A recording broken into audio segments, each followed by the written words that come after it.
L'eau, jusqu'à une époque récente, on avait l'impression que c'était quelque chose de parfaitement banal, qu'on en aurait à disposition sans aucune difficulté pendant des années sans avoir de problème. On s'aperçoit effectivement maintenant qu'on fait face à deux types de problèmes différents, des problèmes de qualité d'eau et des problèmes aussi de quantité.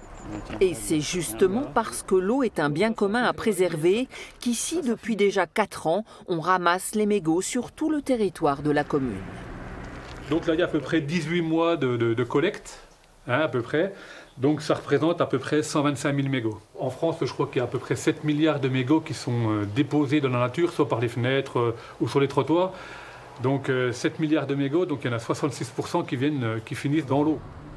Et on estime qu'un mégot pollue 500 litres d'eau quand il est jeté au sol et qu'il finit dans les eaux pluviales.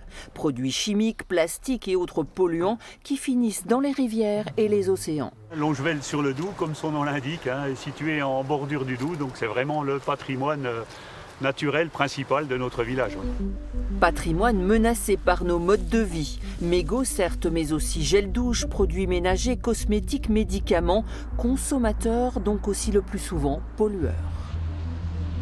Si les industriels produisent un certain nombre de biens de consommation, ces biens de consommation, c'est bien parce qu'il y a une clientèle qui les achète.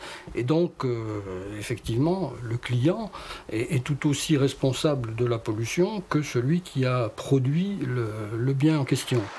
Résultat, les polluants sont partout et les seuils admissibles souvent dépassés. On a de plus en plus de nos captages, de plus en plus de nos eaux qui sont en limite de toutes les valeurs seuil. Donc on a de plus en plus d'eau de captage, par exemple, qu'on est obligé d'abandonner. Parce qu'on ne peut plus la potabiliser derrière. Voilà, tu vois, c'est le forage, donc la pompe est située 85 mètres en dessous ce niveau-là. À Longevelle-sur-Doubs, justement, à force d'avoir à couper les vannes régulièrement à cause de la turbidité de l'eau, la commune a décidé d'employer les grands moyens il y a 20 ans.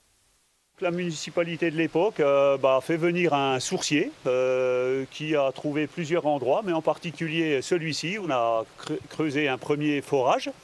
Et on s'est aperçu qu'il pouvait alimenter tout le village.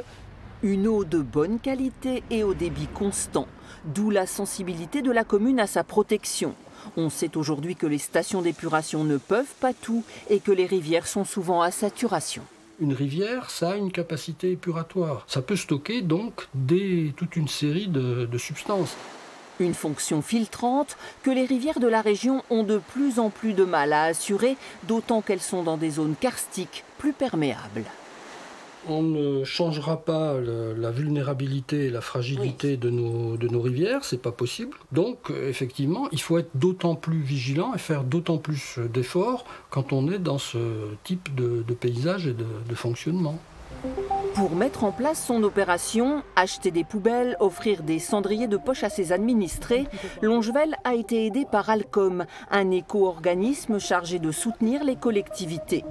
Un bilan sera fait chaque année et les mégots collectés à partir de 100 kilos. L'action peut paraître symbolique, mais elle permet aussi de s'interroger sur nos pratiques, nos usages.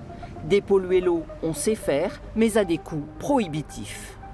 L'effort qui serait à faire, là encore, en termes d'équipement, est extrêmement important. Mais malheureusement, je ne veux pas être mauvais prophète, peut-être qu'un jour, avant la fin de ma vie, je verrai qu'on est obligé de s'alimenter en eau potable, non pas nécessairement avec de l'eau en bouteille, mais avec un système qui sera différent de l'eau du robinet classique. L'éducation ne suffira peut-être pas, mais elle est une pierre à l'édifice. Les élus de Longevelle en sont persuadés. Je fais à peu près 2 fois par semaine le tour des hotspots et des cendriers. Et je regarde s'il y a des mégots, je les ramasse. Et plus c'est propre, moins les gens ont tendance à vouloir mettre leurs mégots. C'est un travail de longue haleine, je pense, mais ça commence à porter ses fruits. À notre échelle individuelle, on peut tous faire un certain nombre d'efforts. Il ne s'agit pas de revenir au néolithique, il ne s'agit pas non plus d'abandonner tout ce que la technologie, tout ce que la science a pu nous apporter comme bienfait. Il ne s'agit pas de jeter le bébé avec l'eau du bain, mais à un moment ou un autre, il faut aussi prendre conscience qu'il y a des comportements qui sont plus admissibles et qui sont des comportements individuels.